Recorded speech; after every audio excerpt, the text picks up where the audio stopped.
Well, good afternoon, and thank you all for coming on such short notice. Yesterday, President Trump signed an executive order to ban all people hailing from Iraq, Syria, Iran, Libya, Somalia, Sudan, and Yemen from entering the United States for at least the next 90 days.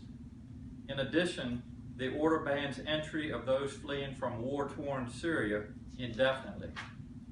First, let me say this is outrageous and contrary to the ideals and principles on which our country and our Commonwealth were founded. Not only are we a nation of immigrants, we are a nation founded by religious refugees. This action ignores the very essence of who we are. America has always been made stronger because it has been a beacon for freedom. This is symbolized by the Statue of Liberty and its famous inscription, "Give me your tired, your poor, your huddled masses yearning to breathe free." This executive order could stop green card holders from these 7 countries from returning to the United States if they travel abroad.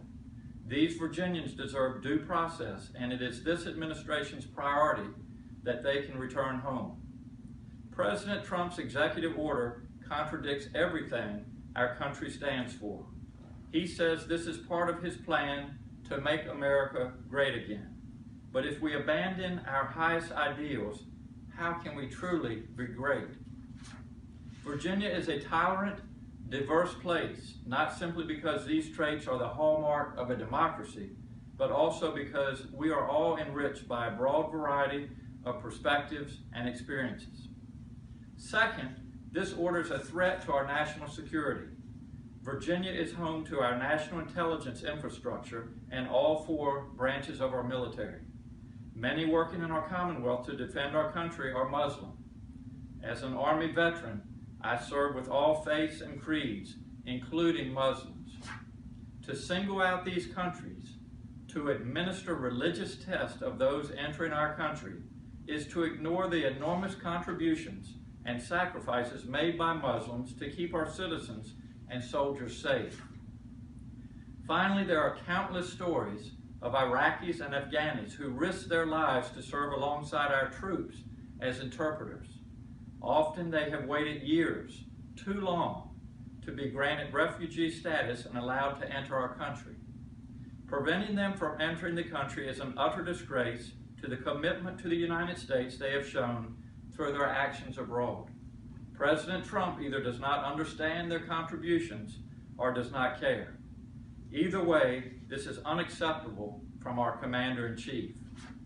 This action may very well hurt our economy right here in Virginia and the country as a whole.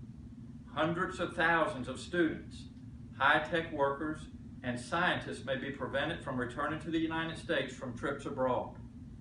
It has been reported that Google has already issued an emergency order for 100 high-level executives to return to the United States immediately for fear they will not be allowed to re-enter.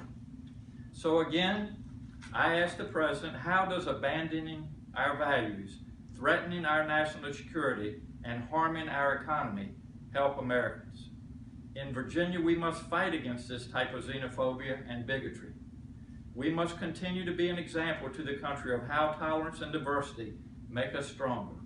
And we must show the world that there are Americans who will stand up for the values that made us a shining city upon a hill.